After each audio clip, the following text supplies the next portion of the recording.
Hey, welcome back to A Faster Me. Another video brought to you by Building Block Construction and Sophisticated and Swanky. This is going to be the Costa Mesa crit put on by Majestic Cycling. This is the second time we had this crit this year.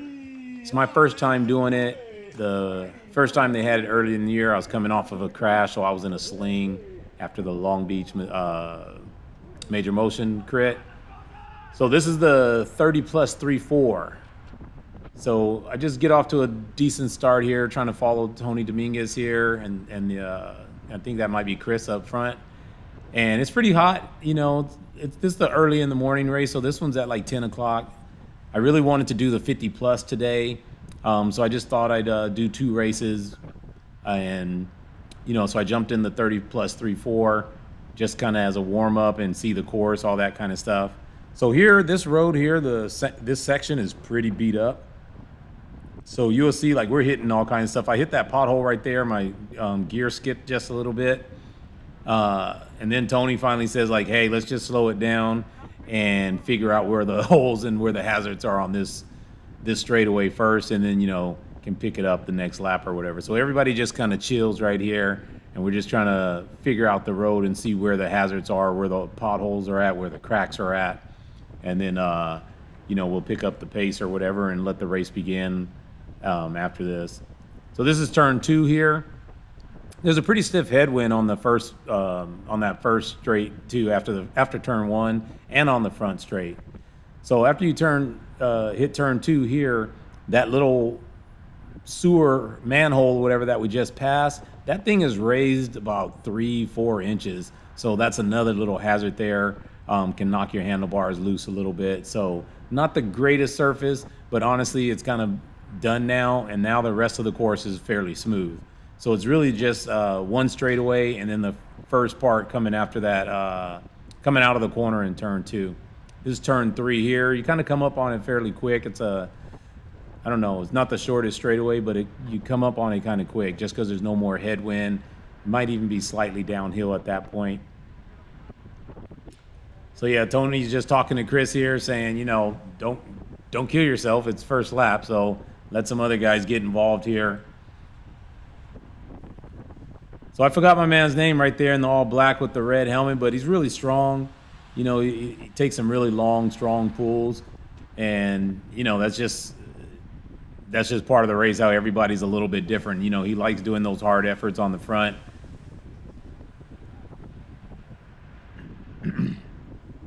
So yeah, this one's going to be a little bit spicy too. It's not like super fast or anything, but it was a lot of on-off for this race. And I think anytime you have like lower numbers, I think we only had 20 plus, little over 20 riders for this field. So anytime you have like a small field, it usually gets a pretty spicy, and there's a lot of off-on. It's not as flowing. The group doesn't carry the speed as well. So yeah, that was one full lap. And then there you go. It gets a little spicy. I'm definitely not trying to do these efforts right here, so I'm going to let some people pass by, and then I'm going to slot in. Still a pretty hard effort, though, just to keep your speed up. And like I said, with a small group, it's a little I don't know, it's like a little sensitive or whatever. You want to let people by, but you can't let too many people by because there's not that many people in the group. And if you get a break in the field, then yeah, it's going to be a lot of effort on you to try to run it back or whatever. So there's Brian comes through. He said he has me, and I knew what he meant. He was like, I got you, Anthony. I was like, yeah, because I kind of didn't want to pull through, but because he came through smoothly, it was easy to jump back on his wheel. And then here's where I'm saying, like, this little the manhole right there is pretty raised. So you got Rudy going off the front there. And I'm pretty sure that was, part of their tactics is, it's like little breakaway tactics where if Rudy's going off the front, definitely Brian's not going to chase. And I was okay with that. I'm just trying to sit in. I'm not in the best shape right now. Just been having some issues a little bit, been sick, been traveling, all that kind of stuff. All the traveling's done. I'm not sick anymore, but the last couple weeks have been pretty hard. So yeah, unfortunately this week too, I've been having like my heart get out of rhythm a little bit. So you know, I was being optimistic about racing. I wanted to do 2, possibly even 3 races today, which is funny because, you know, 2 weeks ago I couldn't even finish a few minutes in Boise. I finished last week's race at Manhattan, not in the greatest shape or anything, but I finished it, you know, and I was hoping to do a couple races this weekend because I'm gonna pretty much cut down my season. But yeah, so like the last couple days, my heart's been skipping just a little bit. Not too serious, but definitely not comforting. So here, Brian doesn't want to do this effort, and neither do I. But you know, he has a teammate off front, so I know he's trying to contribute. So I kind of just backed off a little bit and let him do the effort. And for the most part, there's not too many teams in here. I think Stage 2 has 3 guys, Go Fast has 3 guys. And then there's a couple, the young man in the, what is it, the ASO suit, you know, he was pretty active. And then the other guy in the black with the red helmet that I don't know why I can't remember his name right now. I don't have my phone up either. But yeah, those are pretty much the most active people in the race. Oh, and I forgot, the Prix guys were pretty active too. They're kind of chill for a while, but they're going to get active in a minute as well.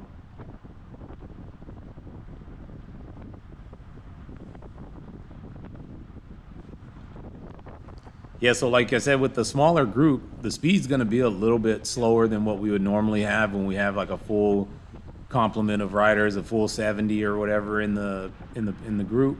I think my speed was only like 25 miles per hour average for this race. And you can see, if you know, watching the video, you can see it's a short video, and for the most part, you know, I pretty much air the entire thing. So unfortunately, I don't know if it's this lap. It might be the next lap or so. But unfortunately, in the next lap or so, yeah, my heart's gonna start skipping. I can feel it, and I wasn't feeling that great to begin with, but you know, usually you can start riding, and everything kind of works itself out.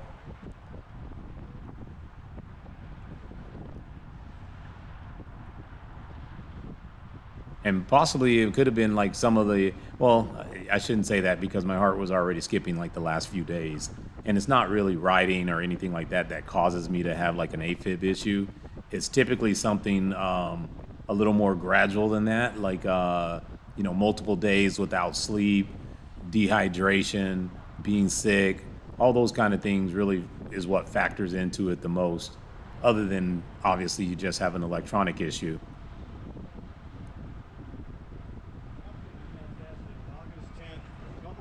But overall, I like this circuit. You know, it's kind of, I don't know, it races basically like your normal 4-corner crit. But overall, it's another good circuit. You know, crit racing is what it is in California. That's the highlight, is crit racing. There's nothing wrong with that either, to be honest with you. Yeah, it's not really realistic to think we're going to have these big stage races and road races in California just because California is expensive to do these kind of things. So when a city partners with you like Costa Mesa did, the mayor was out, you know, all that kind of stuff. They had I believe a 5K run earlier this morning, also like at 6 o'clock. So anytime a city partners with you and they're going to give up a 1 mile circuit or whatever, that's a blessing, and it keeps racing going in California.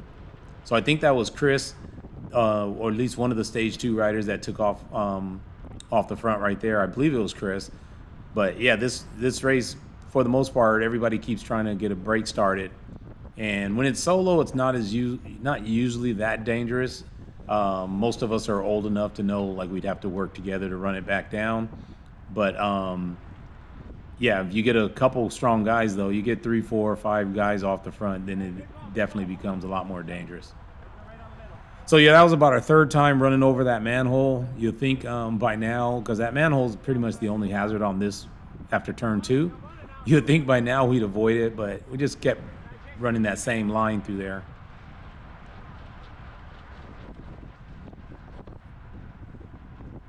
So yeah, I had told Tony before this race that I didn't have any legs, you know. Not that I don't have any legs, I really just don't have any lungs. My legs felt pretty good, but I'm just not in shape, and coming off of being sick, like I don't have all the aerobic capacity back yet. So like I said, I'm definitely not going to be trying to close too many gaps. I'm going to try to use other people as much as possible.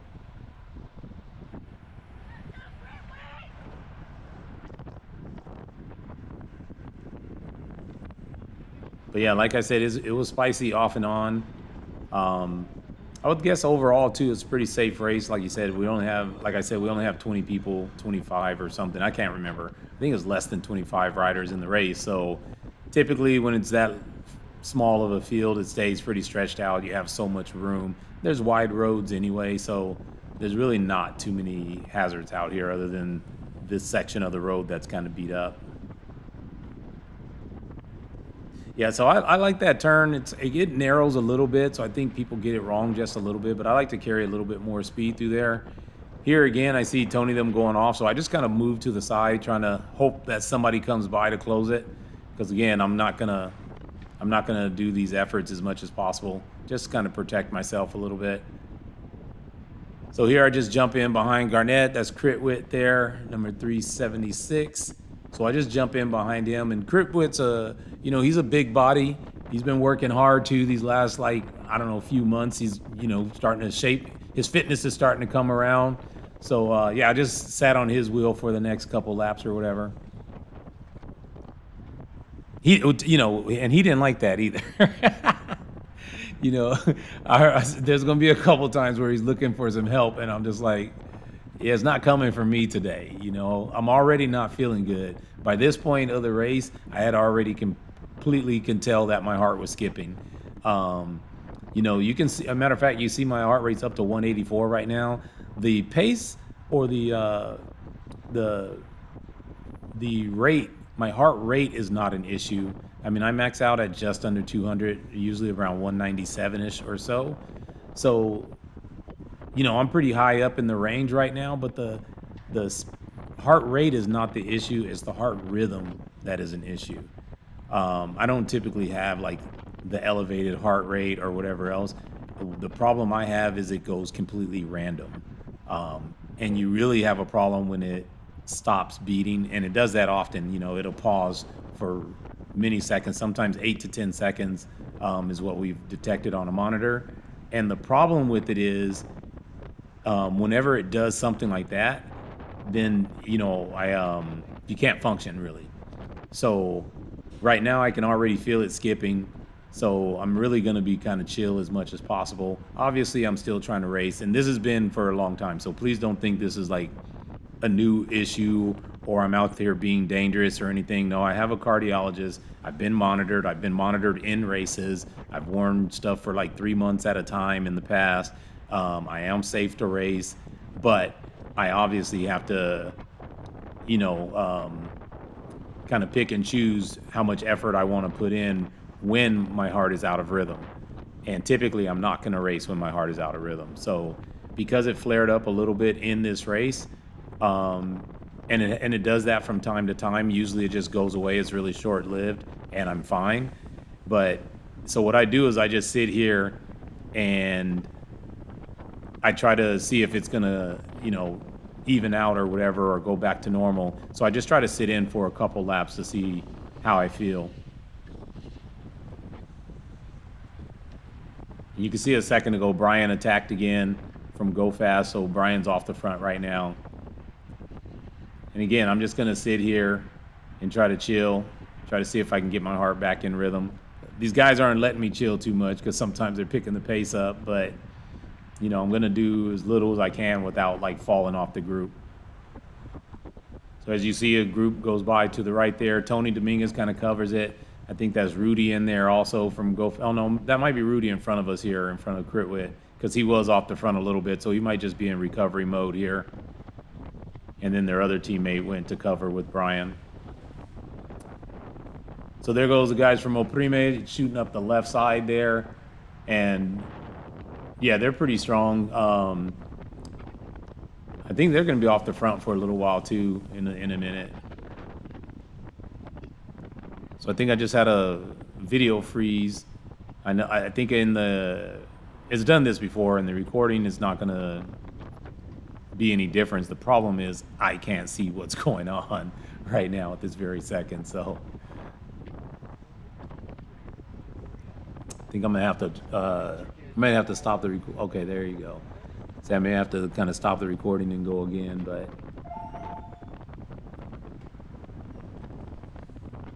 All right, so I think I'm back to normal now. The video is flowing. It's only like 5 minutes left in this race for me anyway. So yeah, like I'm trying to get my heart to kind of not skip anymore. And unfortunately, it just wasn't cooperating with me. You know, like I said, the monitor is still, I believe the monitor is still accurate. I believe it's still working. 170, yeah, it looks like it's working because my heart rate is still being displayed. Sometimes when it skips, it just stops showing altogether just because my heart rate is not consistent enough for the monitor to pick it up. But it's picking it up pretty good. So the heart rate is not an issue, but the heart rhythm is an issue. And yeah, like I try to just sit in and see if it'll smooth out, but it just kind of wasn't cooperating today with me. So even though you can see it's down to 150 now, which is great. That's like nothing for me basically.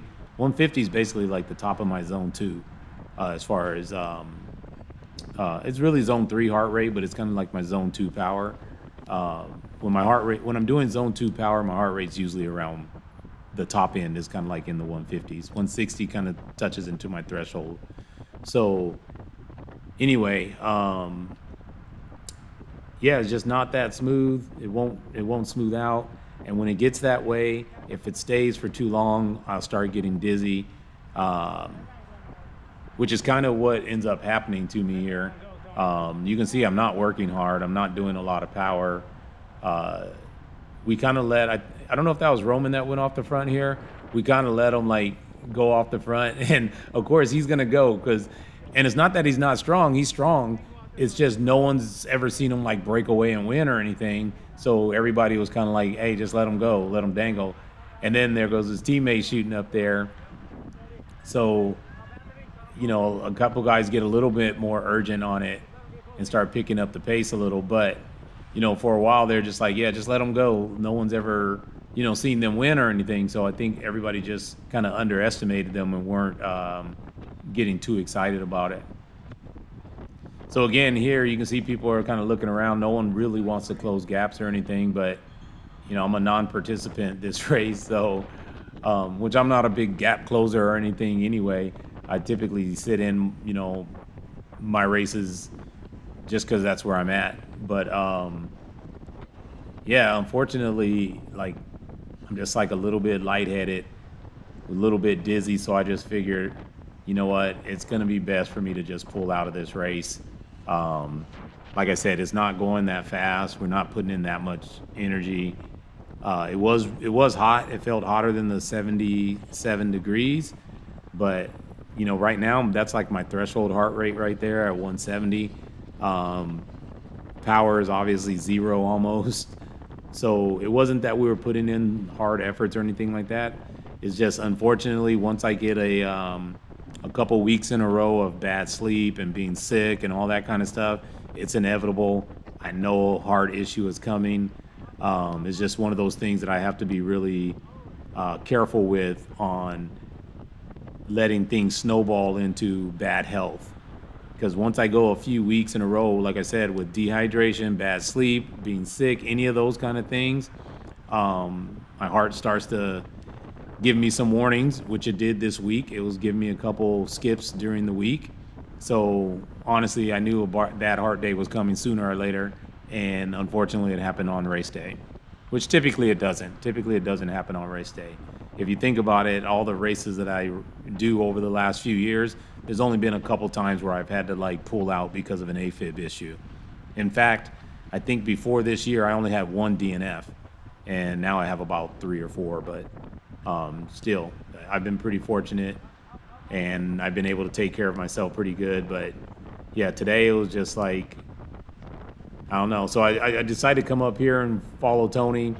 And like I said, I just wasn't able to get my heart to flatten out and just beat in normal rhythm. So I just pulled off right here. I just pulled to the side and put my hand up and kind of call it a day.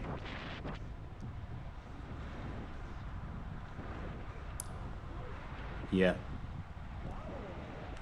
Yeah, it's kind of sad because I think this was going to be my last race weekend, and I wanted to get some good racing in. But better safe than sorry. And at this time, I was still kind of thinking, I might be able to do the 50 plus. But my wife put a kibosh on that because when I got done, I had to take some 2 pills. So I just tell Steve right here, like, yeah, I got an A-Fib issue. Um, so I just flip a U, end up taking 2 pills, and then my wife is like, you never take pills. So if you had to take pills, you're definitely not racing later. So I just didn't race the 50 plus either. But anyway, thanks for watching, and hopefully I get to watch the Go Fast Crit, race the Go Fast Crit later.